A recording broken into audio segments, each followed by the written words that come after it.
Dan.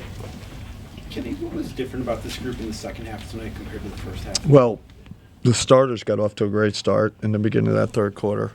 And then it was that end of third quarter lineup that we had out there that they kind of broke the game open. You know, it was all our bench guys pretty much. So that was kind of the two stints where we got our separation. How rare is it for a player with the experience level of Jaylen to be able to play with the composure level that he's able to play with? I'm just, like I said, I'm blown away. I mean, I've said this before, it really comes down to the front office that identified the player.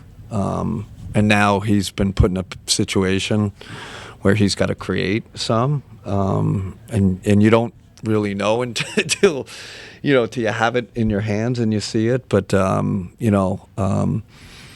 Cal, he was that player. I think our front office identified that. And Kobe and Mike and those guys were telling me, like, this guy can create. But he was down in the pecking order. But now that he's moved up, it's great. It bodes really well for our future if we can get a 6'7", 6'8" wing, kind of secondary playmaker. Yeah. Kenny, we've talked a lot about Naquan Tomlin's raw talents on the basketball court, but the way he's been able to grow as a defender, you put him on Luka and LeBron at different points tonight. What have you seen most when it comes to his development on that end of the floor? Ethan, it's a great observation because I was kind of hesitant because he's so young and he's green and you put him on those guys and they're so smart. But now I think we all feel confident that he can guard without fouling, right? Remember Summer League, he had like 9 fouls in like 3 minutes, like, and that's hard. Like sometimes that takes a long time. So the fact that he's learned to be so active and so disruptive without fouling, it makes me more comfortable putting him on those big time players. And it wasn't that way, even 10 games ago, I was like, nah, we're not doing that. Put him on a kind of role player. But another guy, we found, like, this guy's 6'10". I don't know what his wingspan is. He's everywhere. He starts making threes. We're gonna have a hell of a player on our hands. 5th win in a row. You guys are now 29-20. You're going on this road trip. You've been growing defensively as a group, holding teams to below 100 points. What are you liking the most taking into what this next stretch is? Well, like we did it without Evan, right? Like tonight, without your defensive player of the year, you always wonder. But again, I think we're doing it as a group. I think the young guys, again, they're making less mistakes, becoming more solid. Even Jaylen, LeBron, he took the challenge, right? And he's picking them up and he's hounding them and harassing them and it's a great thing about young players. They have no fear. I think that's really helped us. Obviously, J.A. being at the rim. But they're a superb offensive team. I think they're top 5, right? So, but I thought we imposed our will physically. Like, I thought, kind of the 50-50 balls, the rebounds, we kind of got to them first. I think that was a big key too. Mark.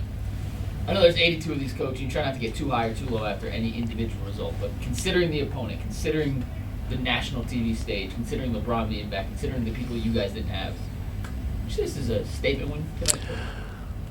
I wouldn't call it a statement win, but I agree with you. I think they're wins that are that feel better, that are more important, and you think about our fans too, right? Like, this is you got LeBron here, and it's the Lakers, and all that. I think that's important. I'd say the last thing, like going into this road trip, kind of like what we talked about, man. You don't want to go into this tough road trip with a loss.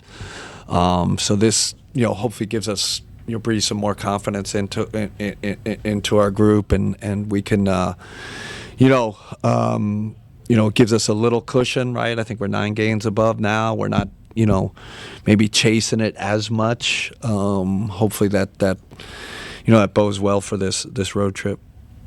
Joe. Kenny, how good was it to see DeAndre kind of have? Oh yeah, great. I should have mentioned him right off the bat. Yeah, that was a Dre. That was Dre last season. That was exactly him, scoring in isolation, switching on strong offensive players and stopping them. Man, we got to get him going. It's like priority, high priority for our coaching staff. He's too good to be playing like he's been playing, but it's good. Sometimes you have a game like this, big stage, it can get you get you headed in the right direction. And I know everybody mentions, you're 9 games over 500 now on this nice little run. Would the East still kind of as compact as it is? Do you start focusing on trying to get into that top 4 position, or is it still too early? I think it's still too early. I think we just gotta. I'm not even looking at the people ahead of us. Like, how can we keep stacking them? How can we keep playing good basketball and improving? I do like our trajectory is going this way, right? And that was, we're an improving ball club, and that's important. And we just kind of want to continue that trend. Who knows where the East goes? I mean, I look, Toronto. There's so many teams playing well. There's so much parity, but we just got to kind of focus on our process right now. Spence. They started off trying to get behind your guys' defense. I think it was 16-6 in favor of them to start in the paint. It ended up flipping 60-48. How did that advantage kind of change? They I think they were in the 94th percentile for rim attempts in the first half. And that started in transition, and that's on. We should have done a better job, really, quite honestly, like warning our team that they're that team that leaks out after the contest. So I think that's a little bit on us as coaches. I don't know if we were prepared enough for that. And then in the Luka pick and roll, I thought we were just too spread, right? And he's throwing the lob, and he's getting to the rim, and we just decided, the adjustment at halftime, we're just going to pack the paint. They hit some threes, they're going to hit some threes, and I think we completely switched, the rim attempt numbers. I think they got to the rim like 4 or 5 times only in the second half. And then secondly, Dean, I look at his stat sheet. He's playing 18 minutes, but still 11 points, 5 boards. Just timely threes, too, as well from the corner, and the defense that always comes with it. Just to have that kind of efficiency from a player as low usage as that, like, how important is it? Man, he is. He's not undervalued in the Cavs organization, I'll tell you that. We know how how important he is. And when he makes threes, I feel like, man, we're like, we're really rolling. Like, it's hard to stop us because you get the defense and the rebounding with him on the other end.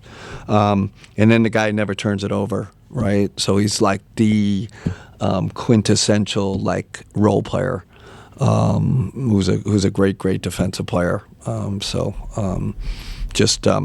think, when he's in that starting lineup, we're pretty darn good. Yeah, it's gonna wrap for Coach. All right. Thanks, everybody. Yeah. All right. Jaylen.